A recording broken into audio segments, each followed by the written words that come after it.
자, 헬머스 임경빈 작가 오늘도 오셨습니다. 어서 오세요. 안녕하세요. 예, 이종섭 대사 네. 사퇴했군요. 피의자 신분으로 호주 대사에 임명이 돼가지고 예. 논란이 됐었는데 오늘 결국 사임을 했습니다. 예. 외교부에서 곧바로 이 사의를 수용을 했고요. 그리고 대통령도 면직안을 제거를 했기 때문에 이제 전 대사가 됐습니다. 예. 지난 4일에 대사로 임명됐으니까 불과 25일 만이고요. 국가를 대표해서 외국에 주재하는 우리 이제 공관장이 임명된 지 한 달도 안 돼서 사임하는 거는 전례를 찾기가 어렵다. 사상 초유겠죠? 네, 거의 뭐 초유의 예. 상황이다라고 이제 지금 평가를 받고 있고, 예.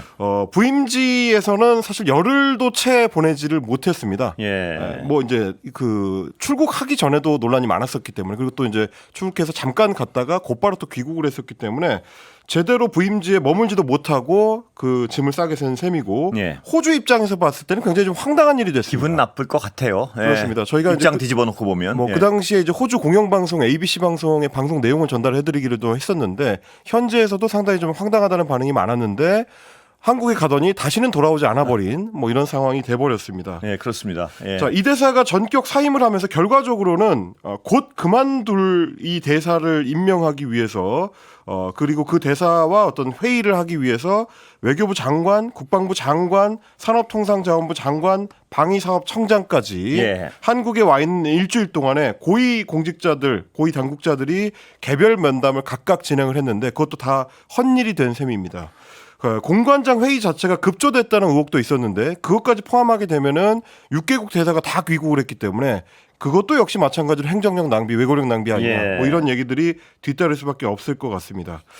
이종섭 대사는 오늘 변호인을 통해서 자신의 입장을 밝혔는데 그동안 공수처에 빨리 수사해 줄 것을 계속 요구를 해왔다. 그러나 공수처는 아직도 수사 기일을 잡지 않고 있다. 이렇게 이제 항의의 목소리를 냈고 저는 방산협력 주요 공관장 회의가 끝나도 서울에 남아서 모든 절차에 끝까지 강력히 대응할 것이다. 이렇게 또 본인의 의지를 밝히기도 했습니다. 예. 그리고 예. 예, 이게 결정되는 과정에서 한동훈 비대위원장이 내가 했다 뭐 이런 어떤 뉘앙스의 말을 한 것 같은데요. 네, 오늘 이제 언론에서 정한 여권 관계자들의 발언을 보니까 한동훈 위원장이 직접 사임을 요청을 했고 그리고 윤석열 대통령이 이 요청을 받아들여서 결단을 했다라는 식의 보도들이 많았습니다. MBN에서 단독 보도를 했는데 예. 한동훈 위원장이 대통령실에다가 이종섭 대사의 사의를 직접 요청했다라는 거고요. 여권 고위 관계자가 이 얘기를 좀 전했는데 한동훈 위원장이 직접 대통령실에 이종섭 대사 사의가 필요하다고 말을 했고요. 한동훈 위원장의 요청을 대통령실에서 수용을 한 것이다. 네. 이렇게 얘기를 했습니다. 실제로 자진 사퇴 형식이긴 하지만 대사가 그러니까 특명 전권 대사라고 하는데 대통령의 전권을 위임받아서 가는 게 이제 대사직이기 때문에 그만두는 것도 그냥 자기 마음대로 제가 그만두고 싶다 하기 싫다라고 한다고 해서 이제 그만둘 수 있는 건 아니긴 합니다. 그렇겠죠, 당연히. 예. 대통령하고 당연히 상의를 해야 되고 예. 용인이 돼야 사의를 할 수 있는 거기 때문에 결국 이제 대통령의 결단이 작용했다고 봐야 되는 거고 여권 고위 관계자가 전하는 내용도 당의 요청이 있었고 대통령이 대승적으로 수용한 것으로 안다. 예. 그러니까 이제 뭐 당과 대통령의 이제 상의하에 결정이 이루어진 것이다. 이런 얘기를 지금 근데 하고 있습니다. 불과 며칠 전에만 해도 대통령실 입장은 사퇴는 없다. 뭐 네. 단단하지 않았나요? 예. 며칠 전에 이제 그 귀국했을 때 시점에 어떤 이야기들이 나왔는지를 되짚어 드리자면 일단 한동훈 비대위원장만 하더라도 그 당시에 귀국이 결정됐다라는 얘기를 직접 비대위 회의에서 본인이 전하면서 예. 문제가 다 해결됐다라고 이야기한 적이 있어요. 예. 그러니까 이제 이종섭 대사가 귀국하기만 하면 문제가 해결되는 걸로 그 당시에는 인식하고 있었고요. 예. 바로 며칠 전에도 대통령실에서는 사퇴는 없다라는 입장을 이제 그래서요. 확고하게 밝힌 예. 적이 있습니다. 뭐 그럼에도 불구하고 뭔가 상황이 진정되지 않으니까 이런 이제 추가적인 결정을 하게 된 거 아니냐. 뭐 이런 생각을 할 수밖에 없는데 일단 야당에서는 이종섭 대사의 사임으로 이 문제가 해결되는 것이 아니다라는 입장을 냈습니다. 예. 사건의 주범은 용산에 있다라는 이제 강력한 그 논평을 냈는데 추가로 이제 강민석 민주당 대변인 같은 경우에는 도주대사 파문과 외교 결례 사태를 초래한 데 대해서 윤석열 대통령이 대국민 사과를 해야 된다. 예. 이렇게 요구를 했고요. 정인성 개혁신당 선대위 대변인 같은 경우는 윤석열 대통령과 국민의힘의 선거를 앞두고 지지율이 떨어지면 마치 혈중 알코올 농도 떨어지듯이 제정신이 드는가 보다 굉장히 좀 강하게 자극적인 비판을 했습니다. 이번 조치가 너무 늦었고 너무 국민에게 무례하다 이런 또 질타를 하기도 했습니다. 그런데 한동훈 위원장은 저는 다른 사람 눈치를 보지 않는다. 그냥 한다. 뭐 이런 얘기를 한 것 같아요. 네, 유세 현장에서. 이번 조치를 두고 이제 그런 표현을 썼는데 이번 조치를 두고 하는 거 맞죠, 이게? 그렇습니다. 뭐 여러 가지 찬반이 있을 수 있지만 그러니까 이종섭 대사의 이 거취 관련해서 찬반이 있을 수 있다라고 일단 그 상정을 했습니다. 이게 꼭 그만둬야 되는 건 아니지만 찬반이 있을 수 있지만 우리가 한 걸 봐라. 이건 이제 모여선 그 지지층들한테 한 얘기인데요. 여러분이 무엇인가 불편하고 이상하다고 느끼면 우리는 한다. 저는 다른 사람 눈치를 보지 않는다. 그냥 한다. 여러분 눈치만 본다라고 이야기를 했습니다. 그러니까 이게 어떤 대통령실의 결단을 촉구했고 그 결단이 받아들여졌다는 걸 유권자들에게 어떤 좀 약간 자랑하고 싶은 마음 같은데 뭐 그렇습니다. 이게 지금 그럴 일인가요? 왜냐하면 출국 금지된 피의자를 임명해서 온 나라가 난리가 났고 또 사본 들려 원본도 아니고 사본 들려보내서 막 급하게 나가는 모습을 보여줬고 급사 도피하듯이 막 나가는 모습을 보여줬고 또 금방 나왔다 여론이 약하니까 다시 들어왔고 이 모든 국가적 행정력 낭비를 다 겪은 다음에 여론에 밀리듯이 나갔는데 이걸 지금 내가 할 일을 한다? 이렇게 얘기할 수 있는 건가요? 뭐 지적하신 그 부분입니다. 사실 이제 한동훈 비대위원장이 초점을 맞추고 있는 것도 자꾸 이제 결과 쪽에 초점을 맞춰서 여론의 방향을 이제 그쪽으로 잡고 싶어 하는 건데요. 이종섭 대사가 귀국할 때도 귀국했으니까 이제 문제가 해결됐다라고. 그러니까 여론에 밀려서 하나하나 밀려가면서 하는 거를 지금 와서 나는 할 말 한다는 식으로 얘기할 건 아닌 것 같은데. 뭐 과정에 대한 사과도 어떤 부분에서 이제 필요할 수 있는데 그 부분이 좀 생략돼 있다 이제 이런 지적이신 것 같습니다. 그리고 이게 만약 나는 할 말은 한다가 되려면 임명 당시에 했어야죠. 임명 당시에 피의자 내보내면 큰일 납니다. 이랬으면 한동훈 위원장이 이 말 할 자격이 충분히 있죠. 그런데 임명 당시부터 지금까지 모든 그 국가적 낭비와 행정력 낭비 그다음에 국고의 낭비를 거쳐서 여론에 밀려서 지금 했는데 난 할 말을 한다라고 얘기하는 건 약간 민망한데요. 그럴 수도 있을 것 같습니다. 근데 이제 어쨌든 한동훈 비대위원장이나 혹은 국민의힘 내부에서도 내심으로는 상당히 좀 다행스럽다라는 분위기가 좀 읽힙니다. 뭐 한동훈 비대위원장의 말도 사실 뒤집어서 보면 그만큼 뭔가 해결됐어야 되는 문제를 지금 이제 결정해서 했다라는 취지의 말이기 때문에 국민의힘 내부에서는 하나의 좀 이제 악재를 해치웠다라는 느낌이 좀 있는 것 같습니다. 그러다 보니까 너무 거기에 이제 흥분을 한 나머지 내심에 그치지 않고 이제 속내가 이제 터져 나온 장면도 오늘 하나 있었는데. 그렇습니까? 장진영 국민의힘 후보 서울 동작갑에 출마를 했는데요. 유세를 하는 도중에 속보라고 하면서 이종섭 대사의 사임을 전했습니다. 거기에 또 이제 지지자들이 또 이제 강하게 호응하는 그런 장면이 연출이 됐는데 어떤 장면이었는지 직접 좀 들어보시겠습니다. 들어보시죠. 궁금하네요. 자, 방금 속보가 떴습니다. 이종섭 호주 대사가 사임을 했습니다. 이 문제가 오늘 비로소 해결이 됐습니다. 이렇게 될 걸 왜 이렇게 끌었나라는 생각이 듭니다만은 아무튼 지금 좋은 결단을 내려준 이종섭 호주 대사와 또 용산에 있는 우리 대통령께 감사하다는 말씀 드립니다. 아니 재밌는데요. 이게 그러니까 사임했다는 속보가 터졌다니까.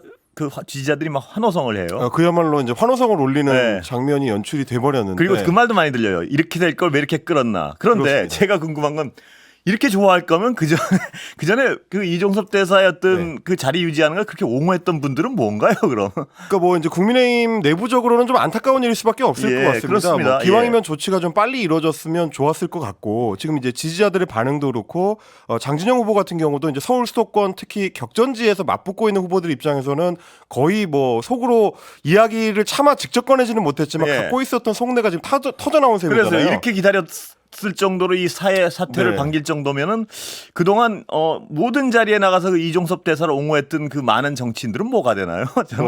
그렇게 생각할 수도 있을 것 같습니다. 그만큼 이제 수도권 선거가 상당히 좀 급박하게 돌아가고 있다. 그리고 수도권에 출마한 국민의힘 후보들 입장에서는 이 사안은 거의 이제 비슷한 마음으로 맞이하고 있지 않을까. 반가워하겠죠. 왜냐하면 워낙 악재였으니까요. 엿보이는 상황인 것 같습니다. 그렇습니다.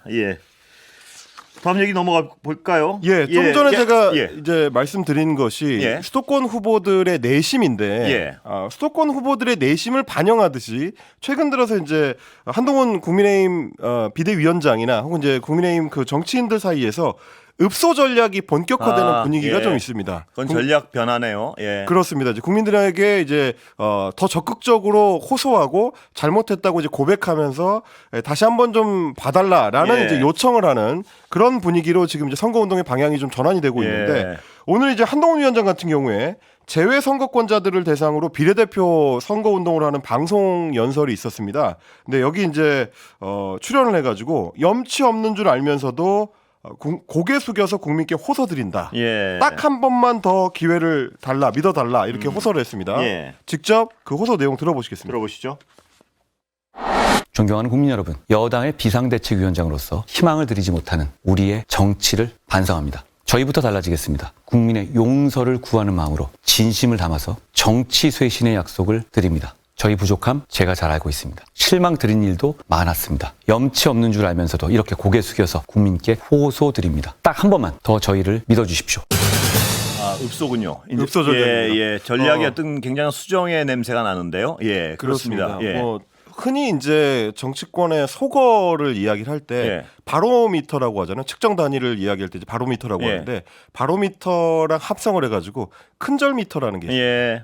그래서 이제 정치인들이 큰절을 하기 시작하면 예. 유권자들이 큰절하기 시작하면 그만큼 다급하다는 뜻이다. 상황이 어렵다는 뜻이다. 어렵다. 예. 이제 이 표현을 할 때 큰절미터라고 하는데 읍소 전략도 이제 마찬가지입니다. 그만큼 상황이 어려운 쪽에서 국민들한테 이제 먼저 엎드리는 그런 양상이 드러나는데 지금 국민의힘이 이제 초반부터 좀 읍소 전략으로 전환이 되는 그런 예, 분위기입니다. 지금 보니까 객관적 지표가 여당엔 약간 불리하고 네. 야당이 유리하다는 어떤 여러 가지 지표가 나오니까 야당은 약간 어떤 겸손 모드로 가고 있고 네. 여당은 공격 모드와 읍소를 지금 약간 왔다 갔다 하는 것 같아요 보니까. 그렇습니다. 예, 어제는 험한 말, 네. 어제는 강하게 나가고 오늘은 읍소하고. 네, 이게- 유권자들에게는 읍소하는. 예, 비슷하게 이제 사과도 같은 맥락에서 보실 수 있는 정치인들의 이제 퍼포먼스 중에 하나인데 예.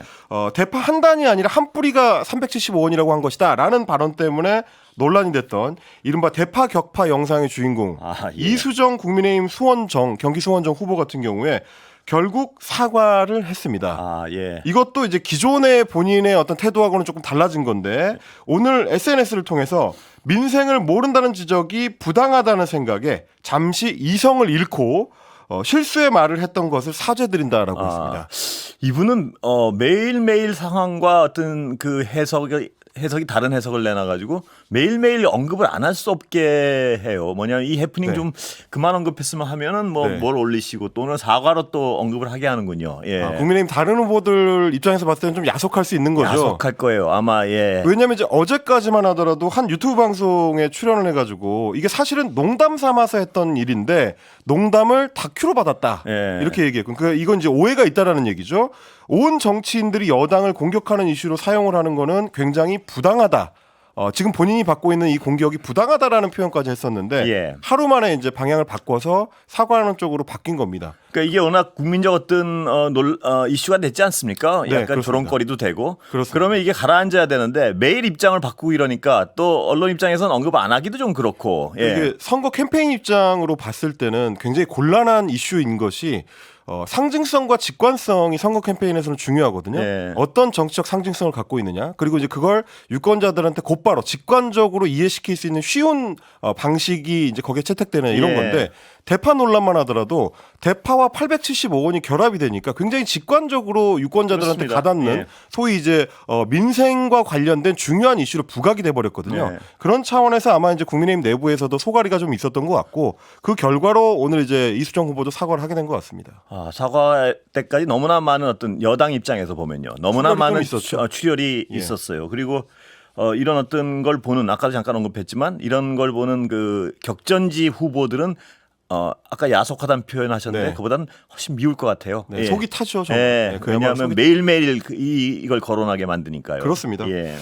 이렇게 이제 읍소와 사과가 이어지는 배경, 뭐 말씀하신 것처럼 이제 쉽지 않은 판세 때문일 건데 지표로도 좀 확인이 되는 것 예. 같습니다.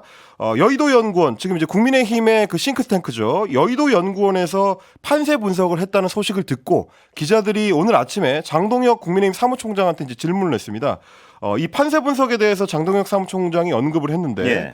우세였는데 열세로 돌아선 곳들이 여러 곳 있다. 이렇게 이제 인정을 했습니다. 예. 254개 전체 선거구가 아니고 이제 170개 정도 선거구, 이 선거구들에 대해서 여의도 연구원이 여론조사를 마쳤는데 경합 지역들 혹은 우세 지역들이었던 곳들이 열세로 돌아선 곳이 여러 곳이 있어서 전체 총선을 판세 분석하기가 쉽지 않다라는 네. 이제 고백을 했습니다.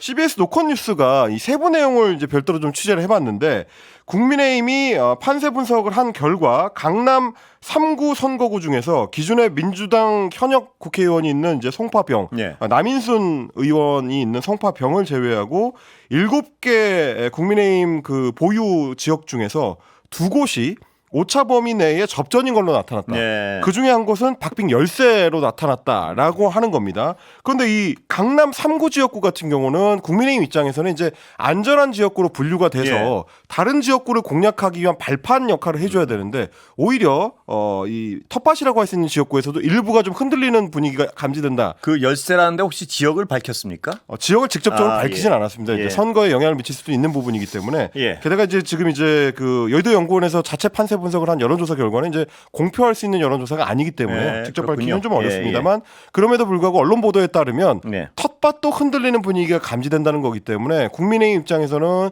서울 지역의 이제 선거가 생각했던 것보다 더 어렵다. 예. 그렇기 때문에 지금 이제 한동훈 비대위원장의 어떤 저런 발언들, 읍소 전략이라든지 혹은 이제 이수정 후보의 급격한 방향 선회 네. 이런 것들도 판세에 따른 결과가 아니냐 뭐 이런 얘기를 해볼 수밖에 없을 것 같습니다. 그런데 이 약간 엇박자도 있는 것 같아요. 뭐냐면은 한쪽에서는 오늘 전략을 급히 약간 읍소 전략으로 돌아섰는데 네. 또 그렇지 않은 어떤 결의 말씀을 하는 분도 있고요. 그렇습니다. 네. 이게 여권으로 분류되긴 하지만 이제 엄밀히 좀 다른 당이죠. 국민의 미래의 선대위원장을 맡고 있는 이제 인요한 비례대표 후보 예. 같은 경우에 엄밀히 말하면 다른 당, 법적으로는 다른 당인데 네. 엄밀히 말하면 한 당이죠. 예, 같은 당이죠. 그렇습니다. 법적으로는 다른데 엄밀히 그렇습니다. 말하면 정치적으로는 사실상 예, 같은 한 당이죠. 당이죠. 예, 같은 당이죠. 국민의 예. 미래의 이제 임요한 후보 같은 경우에 오늘 아침에 저희 MBC에 이제 시선 집중에 출연을 했는데요. 여기서 김건희 여사의 각종 논란에 대해서 진행자가 질문을 하니까 옹호하는 발언을 예. 했습니다. 직접 들어보시겠습니다. 예, 들어보시죠. 김건희 여사 관련해서 여러 가지 문제가 나왔을 때 대통령이 좀 더 단호한 조치를 내렸으면 좋겠는데 그렇지 못하다라는 지적이 좀 있었잖아요. 혹시 이것도 그러면 김건희 여사에 대한 정과 상관이 있는 걸까요? 제가 굉장히 심한 얘기를 할게요. 제가 뉴욕에서 4년 살았는데요. 네. 마피아가요. 마피아 조직도 아이하고 그 집안 부인하고는 안 건듭니다. 그래서 민주당 사람들이 잘하는 거는 뭘 프레임을 짜서 다 지나간 일들을 가지고 또 얘기하고 거기에 집중. 여러분들이 거기에 좀 끌려다니더라고요. 계속 고장난 충기판처럼 알겠습니다. 다 지나간 일입니다. 그렇게 지금 우리가 할 일이 많아요. 우리끼리 이러고 있을 시간이 없어요. 지금 이제 국민의힘 입장에서 봤을 땐 좀 안타까운 발언이죠. 예. 김건희 여사 관련된 논란에 대해서 이미 지나간 일이다. 예. 이렇게 취급을 했을 때 과연 이제 소위 정권 심판론에 맞설 수 있는 어떤 의제 설정으로서 적절하냐라는 논란이 이제 따라붙을 수밖에 없는데 예. 그러다 보니까 조국 혁신당의 조국 대표가 예. 페이스북을 통해서 곧바로 받아쳤습니다. 예. 인요한 위원장의 발언을 보도한 기사를 공유하면서 누구에게 하는 말인가요? 라고 이야기를 했는데 본인을 포함해서 부인과 뭐 딸까지 수사와 재판을 받았던 당사자 입장에서는 뭐 이렇게 이제 받아칠 수도 있다라고 생각할 분들이 있을 거기 때문에 그런 분들이 있겠죠 분명히. 그렇습니다. 결국 이제 부메랑으로 돌아올 수 있는 발언이 아니었느냐 이런 평가는 가능할 것 같습니다. 아까 다 지나간 일들도 이게 일단 자당의 일을 이렇게 쉽게 규정해 버리면 네. 좀 이따 광고 듣고 다시 할까요? 다 지나간 일. 네. 이게 현재 진행형이라고 생각하는 분들이 많은 유권자들이 많을 것 같아서 그 부분이 좀 걸리고요. 예. 네. 그 왜 현재 진행형이라고 말씀을 드릴 수밖에 없느냐면 사실은 이제 김건희 여사한테 제기된 의혹들이나 사건들이 뭐 재판을 통해서 이제 결론이 난 경우가 거의 없기 때문에 그렇습니다. 뭐 그래서 그런 말씀을 드릴 수밖에 없을 것 같고 특히 이제 디올백 관련된 논란이라든지 혹은 주가 조작 의혹과 관련된 사건이라든지 이런 것들은 수사도 지금 뭐 전혀 되지 않고 있거나 마무리가 안 된 상황이기 때문에 그런 상황에서 어떤 옹호하는 분들이 그렇습니다. 집권당 쪽에 있는 분이 다 지나간 일이야라고 규정을 할 수 있는 것인지 과연 그 국민들 생각을 안 물어보고 뭐 그런 그러다 부분이 보니까 있거든요. 이제 조국 대표의 소위 이제 부메랑성 발언이 가능해지는 건데요. 뭐 그렇습니다. 이제 조국 혁신당 대표를 대상으로 한 재판도 현재 진행 중이고 예. 이게 딸인 조민 씨에 대한 재판도 진행 중인 상황이고 이제 여러 가지로 봤을 때 이렇게 받아쳤을 때 여권에서는 또 이제 다른 방어를 하기가 좀 쉽지 않은. 그러니까 어떻게 예. 보면 이제 2년 전에 여권에서 유리하게 작동시켰던 여러 이제 정치적 프레임들이 2년이 지난 현재 시점에서는 잘 작동을 하지 않고 있다. 뭐 그렇게도 볼 수 있는 측면이 있는 것 같습니다. 그 마피아 조직도 아이하고 그 집안 부인하고는 안 건드립니다. 이것도 여러 가지 듣는 분에 따른 여러 가지 해석이 나올 것 같아요. 예. 그러니까 뭐 정치 지형을 해석할 때 여러 가지를 이제 종합적으로 고려를 해봐야 되는데 지금 같은 소위 조국 혁신당의 돌풍에 대해서 예측할 수 있었던 정치평론가들이 별로 없거든요. 예. 그럼 이제 그렇게 이제 상황이 바뀌었다면 거기에 맞춘 선거 전략의 변화도 있어야 되는데 예. 지금 이제 인요한 혁신위원장의 그 발언은 거기에 이제 맞는 변화를 추구하지는 못하고 있는 것 같다. 그렇게 평가할 수 그렇습니다. 있을 것 같습니다. 자, 민주당 이재명 대표요. 오늘 재판 출석했죠? 네, 오늘 대장동 재판에 추가 출석을 했습니다. 어제 재판 기일을 좀 바꿔달라라고 기일 변경 신청서를 제출했는데 법원에서 받아들여지지 않았고요. 그래서 오늘 이제 출석을 했습니다. 오늘 포함해가지고 선거 전까지 남아있는 재판이 이제 3번, 그러니까 공판이 3번 남아있는데 총선 전날인 4월 9일에도 지금 재판에 출석을 해야 되는 상황입니다. 그래서 이재명 대표가 오늘 이제 재판 출석을 하면서 이렇게 얘기를 했습니다. 아마 검찰 독재 국가의 정치 검찰이 노린 결과가 이것이 아닌가 싶다. 귀한 시간인 13월의 선거 기간이지만 법원의 결정을 존중해서 출정을 했다. 예. 국민 여러분께서 4월 10일에 정권의 폭주를 그리고 퇴행을 심판해 주실 것으로 믿는다라고 이야기를 하면서 검찰의 이제 출석 요청에 대해서 불만을 계속해서 이제 표출을 하고 있습니다. 예. 그리고 민주당의 후보들을 둘러싼 논란도 계속 이어지고 있는데요. 민주당 공영훈 경기 화성을 후보 같은 경우에는 저희가 어제 전해드렸습니다만 2021년에 서울시의 토지 거래 허가 구역으로 지정되기 하루 전날에 군복무 중이었던 20대 아들에게 성수동 재개발 지역 부동산을 증여해가지고 아빠 찬스 논란이 있었습니다. 네. 여기에 대해서 오늘 홍익표 민주당 원내대표가 국민 눈높이에는 맞지 않았다라고 인정하면서도 부동산 증여는 불법이 아니기 때문에 증여세를 제대로 냈느냐가 제일 중요한데 증여세는 냈다는 거 아닙니까? 이제 이렇게 해명을 했고요. 그리고 서울 서초구 아파트를 매입하는 과정에서 대학생이었던 장녀의 명의를 동원해가지고 11억 원 규모의 편법 대출 논란을 빚고 있는 양문석 경기 안상갑 후보에 대해서 역시 마찬가지로 국민들 눈높이에 맞지 않고 본인도 사과를 한 부분이다. 이렇게 이야기를 하면서 당내에서 다시 논의될 수 있다면 평가를 받아야 될 부분이다. 이렇게 얘기를 하고 있습니다. 그다음에 또 있죠? 조국 혁신당. 조국 혁신당. 네, 이번에는 이제 조국 혁신당 예. 문제인데 지금 이제 비례대표 1번 후보인 박은정 후보 같은 경우에는 남편의 재산 증식 논란 어제 이제 저희가 1년 만에 40억 정도 늘어났다라고 이제 말씀을 드렸는데 한동훈 위원장이 이 부분을 이제 강력하게 비판하고 나섰습니다. 여러분 22억 원을 며칠 만에 버는 방법을 아시느냐? 조국 혁신당에서 검찰 개혁한다면서 비례 1번으로 내세운 박은정 부부가 있는데 그 부부처럼 하면 된다라고 이야기를 했습니다. 이거는 이제 한 건 형사사건 수임을 할 때 이제 22억 원을 수임료로 받았다라는 이제 논란에 대해서 비판을 한 거고요. 박은정 후보 측은 어떤 반론을 합니까? 박은정 후보 같은 경우는 통상 검사장 출신의 전관은 착수금을 5천만 원에서 1억 원 정도 받는 것으로 안다. 그런데 이제 본인의 남편 같은 경우에 변호사 개업하고 1년 동안 한 160건 정도를 수임을 했는데 실제로 전관 예우가 있었다면 160억 원 정도를 벌었어야 된다. 그만큼은 아니지 않느냐 이렇게 얘기를 하고 있고요. 조국 혁신당의 조국 대표 같은 경우도 언론 보도를 보면 윤석열 검찰 체제로부터 이분들이 혜택을 받았다고 보이진 않는다. 왜냐하면 이제 반윤 검사로 낙인 찍혀서 각종 불이익을 받았기 때문에 이 사람들이 전관 예우를 받는 거는 이제 안 맞지 않느냐. 뭐 이런 식의 지금 해명을 내놓고 있는 상황입니다. 여기까지 듣겠습니다. 오늘. 임경미 작가 수고하셨습니다. 고맙습니다. 감사합니다.